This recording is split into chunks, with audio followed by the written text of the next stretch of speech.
If you're enjoying your small business, you need to plan right now to get out. All true entrepreneurs have an end game. They have a strategy to get out of the business, and to do it exactly the right way, there are more ways to do it than you may realize. My name is Lynn Hinderrocker. You're listening to Next Biz Success, and I'm interviewing today Odie Ingersoll in the Kearney, Nebraska area. Odie is an expert on exit strategy. He can give you the strategy you should be planning right now when things are going really well. Odie, thanks for joining us on Next Biz Success. Yeah, Lynn, nice to be with you today. You bet. What's the big deal? I mean, I'm generating profits. I'm enjoying my business. I'm at my peak. Why should I be worried about getting out of the business when I'm having such a good time running my business? Well, there's a lot of reasons to start planning for your exit, and you probably are having a good time if you're successful. Yeah. That's really what a lot of entrepreneurs really want to focus on, right, not what that end game is. But unfortunately, a lot of entrepreneurs don't prepare for the end game. By doing that, though, they can really increase the value of their business. They can help it sell quicker, or perhaps they can even help find the next person that's going to purchase or own their business. Okay. Now, I think maybe the reason why, I'm going to pretend that I am the person we're discussing, and I'm not thinking about that point in my career. Why should I worry? I think maybe I'm thinking to myself, it's going to take care of itself, and I'll get plenty of money for my business if and when I decide to sell it. Is that the assumption that prevents people from planning in a proactive fashion? Well, actually, I think that a lot of people, frankly, just don't want to think about not being in business. So it's kind of like a denial thing. It is. A lot of people are defined by their business's operation. They don't know what they're going to do with their time. They think it's going to happen someday. Mm-hmm. They really don't want to think too much about it. And unfortunately, that's going to cost them a lot of money down the road. Okay. A lot of entrepreneurs really want to make sure that they leave something too, not only for their family, but their community. So that planning should take place. Yeah, there's a legacy piece here, isn't there?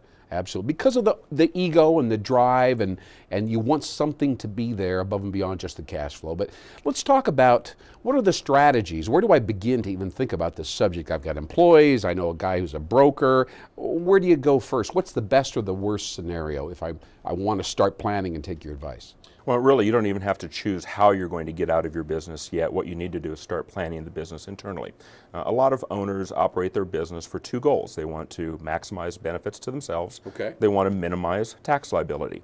The problem is when you do both of those things, what you're probably doing is having net income at about zero or even maybe at a loss. Oh. And that's not very attractive to a potential buyer, and it's certainly not attractive to a lender that may end up financing the deal. Right. So we have to change our strategy, and we have to start showing a potential buyer and a lender that there's a reason that they should get on board with this deal. So we're going to have to switch from avoiding taxes, place a little more emphasis on demonstrating profits, and just buckle up and assume that we're going to have to start paying some more taxes. That's right. If we're going into an exit scenario. At least for about 3 years out, and we can demonstrate where you're actually going to realize significantly more in the sale than what you would have saved just simply by trying to avoid those taxes. Okay, all right. So where do I begin? I've accepted the reality. I'm not in denial anymore, and I am generating profits, and I'll be able to show those on a P&L. What's next? After that, as you get closer, especially to the end of that period of time, we do want to start thinking about who might be acquiring the business. There are different levels of value. If you can find someone that would be a strategic buyer for your business, maybe a competitor, they're going to pay you the highest price for your business. Now, you mentioned a competitor, and it does make sense at a certain level, but if I've been competing against this company for 20 years and beating them, and that's why I'm making a profit, the idea of selling out to them, somehow that seems like failure rather than victory. Well, what you're actually doing is capitalizing on all the successes you've had, and you're allowing them to acquire more market share. There are synergies when two businesses come together that are doing the same thing. Right. You're allowing them to utilize an existing management structure instead of having two separate ones. All those economies of scale. You bet. All that's those economies of scale. a tough thing to do. How about a vendor? Maybe a company that you buy product or raw materials from. Would they be interested maybe? Potentially, if they're looking to actually get over on the retail side of it, if that's what you happen to be in, for instance. Sure. As long as they're not competing with other stores that they're selling to or something like that.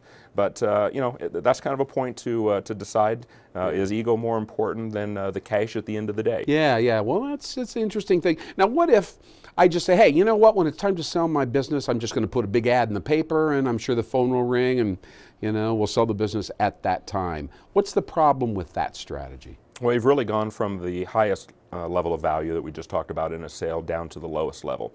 Because what you've done now is really taken on a shotgun approach. Once you do that, you're now letting everyone know that your business is for sale. So now your suppliers know, your customers know, your employees now know that you're for sale. Okay. And you're taking an opportunity to let a lot of people know that you're available, but you're also letting other people say, you know, maybe we can acquire some of those customers, or now would be a good time to go after their employees. So it sends the wrong signals out to really a broader marketplace. And there are other options between those two that are probably more productive. Okay, well, why don't you detail those for me? I know there are brokers in the business and so on. What should I be thinking about? Go ahead. Well, if we come down from the strategic sale to potentially a competitor, the next level of value is really going to be someone that maybe is an unsolicited party that may approach you about your business, or it might be a key employee group.